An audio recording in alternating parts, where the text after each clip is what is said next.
You're watching TVP World. I'm Alex Cadier. We're now in Washington, D.C. The reason for our coverage here is King Charles III visiting, and now officially that is just a state visit to mark the 250-year anniversary of American independence. Behind the scenes, it's seen as a bit of a diplomatic Hail Mary to see if that strained US-European relationship can be fixed. So I wanted to talk to Jim Townsend, who is with us here, who's welcomed us in his home very generously. You were a Deputy Assistant Secretary of Defense in the United States for 8 years, responsible for Europe and NATO. A lot has changed, a lot has been said.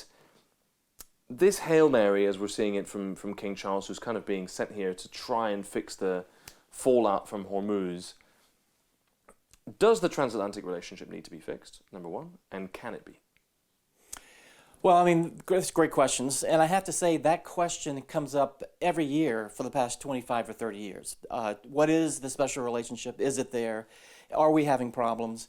And I think it's hard to describe the special relationship because it's not a thing. I will say that among the American people, there is a special relationship. You know, the royal family and all that happens there is very big among the American people. When there are marriages and funerals, everyone stays up and they watch these things. So that is frankly, that's the core of the special relationship. In Washington, the special relationship rises and falls depending on the politicians and the personalities. In the military, there is a special relationship because we have worked closely with the Brits on in good times and bad all over the world. In terms of military conflict, where we are shoulder to shoulder, and that continues. No matter the politics, that is there. And so what we're seeing right now is some political issues going on, maybe on the U.S. side, some misunderstanding of what the special relationship is all about and what it doesn't do. And so, again, this is something that I hope the King is able to talk to Trump and to get him to understand just how the special relationship works. But in terms of the American people, it's solid, and it will be long-lasting, I'm certain of that. It's not just the UK. You know, we've seen the issues with Greenland, we've seen the issues more recently with Hormuz, and President Trump referring to NATO as a paper tiger. You spent a very long time making sure it wasn't, making sure that European allies were stepping up. Is this a huge sea change, this kind of Trump posturing and threatening of allies? Or does that actually hide something that's been going on? It's just wrapped in a slightly more gold-plated Trump wrapper? Well, it's been wrapped in diplomatic talk and politeness since 1990 in terms of burden sharing, in terms of the U.S.-European relationship, things at NATO. Since the end of the Cold War, there's been a peace dividend that the U.S. and Europe all have cashed in. And so as the years went on, we were distracted by the war on terror. We had to deal with the Balkan crisis, of course, in the 1990s. There's a lot of things that took our eyes off the ball in terms of military capability. And pretty soon, there wasn't the political will in a lot of allied countries particularly to go and to raise more in terms of defense spending. At NATO, my job there was talking to the allies about spending more. We've got to do better. We don't know what's around the pike. And of course, they said, look, we understand that. But look at Russia. They're hardly a threat. This is in the 1990s. We're enlarging NATO. How can I go to my prime minister and say, we need to spend more on defense? And he'll say, why? And I don't have an answer for that, which is true. I mean, good housekeeping means spending more on defense, no matter if times are peaceful. But that's just politically doesn't work. So it really took Donald Trump, I think, to step in and say, and say in a rather rude way, I have to say. I mean, the gloves were off. It wasn't Jim Townsend saying, come on, guys. He came in with a punch in the nose. That doesn't sit well with a lot of us because you don't punch allies. But that's his style. And he came in, and it took both that as well as Putin going into Ukraine, particularly in 2022, showing that he was a threat, and that he was building up his military over the long term to be a long-term threat. So you couple that with Trump saying, look, we're out of NATO, we're going to leave, you're not doing enough. with the idea that Europe might have to take this on its own in terms of deterring Russia and Europe. That's what got things really busy, as well as this idea of we're going to stand up to Trump. He can't treat us this way. We're going to do this on our own, and we're going to stand on our own feet. And we're going to break the dependency on the United States in terms of the military side. And that's what's happening right now. I'll come back to the kind of European build-up, but help us from the other side of the pond navigate Trump. How do you know this is actually just bluster? He's playing a game. He's kind of negotiating via Twitter. And actually, he feels like, I do want to get out of NATO. There are things there are some red lines where he has been consistent. How do you tell? How can you tell if it's actually, just bluster and tactics, or is there really a risk of the United States kind of, we're out, we're done, we're not interested in doing this anymore? Well, it's impossible to tell. And I think all of us have realized, whether it's negotiations with Iran or with Russia or it's domestic things, you can't tell. He's all tactics. He's all negotiating strategy. And I think in looking at his rhetoric and what he says and how he says it, and what you think he's trying to drive at, then you can recognize the tactics, the negotiating style. And you can say, well, this is bluster, or this is negotiating tactics. He's building up a crisis and then he's going to solve it. But you don't know for sure. Because he's mercurial and he's unpredictable. And he might very well get really upset about something, like with the Straits, and say to the alliance in a wrong-headed way, but he would say, NATO wasn't with me, or you all weren't with me when I asked for it, and so I'm leaving. And he might actually, say that. And he might turn to his cabinet and to the Secretary of Defense and the military and say, we're out of NATO. That would be a huge lift, because it's not just turning off the lights and loading up a moving van. There's a lot that comes with that. It's never been done before, but I know enough about NATO and the U.S. engagement there where it's hard. So that's the problem, is you don't know when he's bluffing, when he's using tactics, or if he is really upset and he's going to do it. And then if you've misjudged, you could find yourself on the losing end. What about Greenland? Is that a real threat? I think Greenland was a real threat. I've been told by friends in the Pentagon that look, there were plans and there were people talking about this. That this isn't something that was just happening in the hothouse of the White House. That this was something that they were having to deal with, so I think it was a real threat. I don't think it was something that was widely supported anywhere. I think there were staffers who had to come up with a plan, and probably their heart wasn't in it.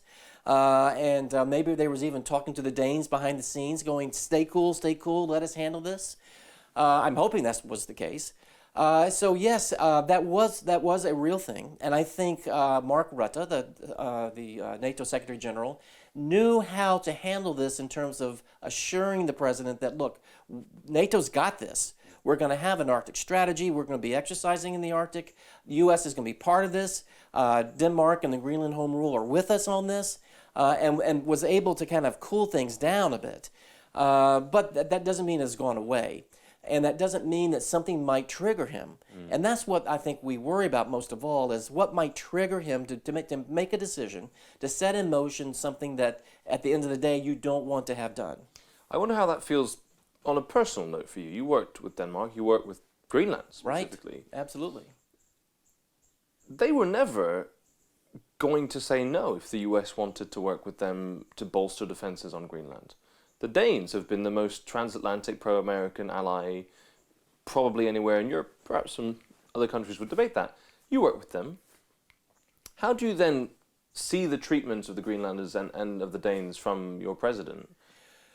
Well, I mean, it was shameful, in a word. All of us on the outside, as much as we could, were trying to make the case publicly that we're dealing with very close allies, including Greenland, part of this, Greenland Home Rule, that we have an agreement with them, that we will be in charge of their defense, and that we will come and we will do what we need to do to make sure they're protected. We've been doing that since 1952. We've never had a problem with that. We've been good stewards. We have a base there right now. And we have been good. We have been good stewards of what they've allowed us to do. We have been good citizens. We've helped Greenland out wherever we could, and Denmark has been part of the team. And when there were problems, we could always work them out. And so the idea that we have to bully them and threaten them is just distasteful. Any ally, but particularly Denmark and Greenland. And I think that really upset not just Americans, but it upset Europeans too. How could the United States be doing this to one of our fellow allies? And of course, the European allies put their arms around Greenland and Denmark and said, hands off. And so the idea that we had to, that the Europeans had to do that can only make Putin happy. Because there he's going to see NATO beginning to split apart, and he hasn't even had to lift a finger. Speaking of making Vladimir Putin happy, the Polish Prime Minister made a point a few days ago saying that he's no longer sure if the United States are loyal to Europe's defense. If something were to happen, would the US help? Well, that question is, it's an amazing question, given what we have always said in the past and our position. What the U.S. has always said is, of course, we will be there. We have troops in Europe to make sure that we can be there fast. We exercise, we train, we help run NATO. We make sure all the allies can come together, and we will lead them to handle whatever the issue comes our way. Afghanistan is a great example of that. Of course, 9/11, when Article 5 was invoked, for the only time it was to invoke to help the United States, and in fact the Allies sent the NATO AWACS in and did other things as well. So it's been proven. And so that question, unfortunately, is one that's being asked, not just by Tusk, but by lots of allies. And so I refuse to say that maybe we'll think about it. I understand realistically that the president might very well say something along those lines, because he has said that. He has said, well, if you've paid up, we'll help out. Or these other things. You weren't there for me in the Gulf, and I'm not going to be there for you. I mean, that kind of thing. So I understand people thinking that maybe that commitment that the U.S. has always had might be shaky. But I just can't bring myself today to say that is the case. I think if there's trouble, we're going to be there. Even with his kind of cozy relationship with President Putin? Well, I think he might say, well, look, I'm going to pick up the phone and call Putin first and see if I can turn this off. You know, he might try something along those lines. But I think right now, NATO in the United States is very popular. NATO in the U.S. Senate and in the House, that's run by Republicans, is very popular. So it's something that would be very messy for the president to do at a time that we've got the midterms right around the corner, where the president's party is going to be reelected to the House and the Senate, maybe or maybe not. But it's a bad time to have a messy political issue over something like NATO that in fact is supported by the American people and in the Congress. The American people and the Congress have trouble with burden sharing. The allies are doing something about that. I'm not sure how well the American people know that. I know that because I track it every day, and a lot in the Congress know that too. But I think it is something that, because of that popularity within the United States, that will be something that will keep, whether it's Trump or whether it's the next president of the United States, on the beam when it comes to NATO. I know those could be listening right now that might say, Jim, you're naive. And I understand that. But at the same time, I'm going to try to keep this heartbeat going, because I think that once we have better times ahead, that we'll come back in another way. It's going to be different relationships. Times call for generational change, and these issues call for things to be a little bit different in the future than they've been in the past in terms of NATO and the U.S. engagement and Europe's role. And that's okay too. But I'm not ready right now to say that, yeah, you'll have to hedge because you don't know where the United States might be. There's still a need and a push from the United States to Europe saying you've got to step up, you've got to spend more. There's also a push within Europe asking the question whether or not we could or should still be buying American. Right. How far off? What's the timeline for Europe to be able to kind of stand on its own 2 feet? Maybe not as an equal kind of military power to the United States, but one that could do it alone if it had to against Russia, for example. And is there a risk that Washington goes, we're out, before Europe is ready? Well, that's a great question, and of course, it's linked to the one before, and I think where we are headed now, in terms of the U.S. relationship with Europe and the U.S. engagement in NATO, is the beginning of a transition, of where there is going to be more Europe in NATO, and what that means is more European forces, more European capability, more European political decision making and leadership, and less by the United States. That will happen over time. If it's done correctly, there will be a transition that will take place probably may take 10 or 15 years in terms of the capabilities, buying the equipment, doing the training, building the forces. If we try to have something that comes, up to the point where it's sufficient to deter the Russians. It doesn't have to be it doesn't have to duplicate what the United States does.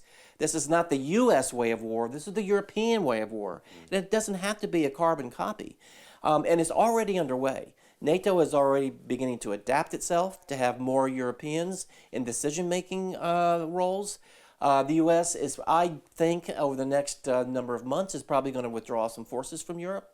In one guise or another. I mean, they've been talking about this and hinting at this at the appropriate time. I think they will. Europe has already started in a big way, to buy more, to train more, to beginning conscripts in some countries. Germany is doing an incredible job leading the pack in terms of rearming. So this is already underway. We're running into logistics problems in terms of buying things because the European defense industry hasn't scaled up enough, nor does it produce the kinds of things the U.S. has produced in the past, such as Patriot missiles and this type of thing. So there is work that's got to be done on the defense industry side between the United States and Europe to have a cooperative relationship between those industries so that the European industry can do more in terms of getting the European nations ready for this transition. So in terms of a timeline, I think in the short term, next 5 years, there's still going to be a dependency on the United States. I think after 5 years, as we go from 5 years to 15 years, increasingly you'll see the European nations buying the things and doing the training and the planning and the things that need to be in place to get Europe so that they can stand on their own feet, not be dependent on the United States, and be more of an equal partner. That's what I think is really important. So there's not this subservient thing where there's a dependency on the United States for equipment, for ammunition, this type of thing, that instead we've got something more equal. And that will take some time. But we've started. And we will keep this conversation going as that continues. Jim Townsend, thank you so much for speaking to us on TVP World. You're very welcome. And thank you for watching. This has been TVP World. I'm Alex Cadier here in Washington, D.C. More news and analysis after this.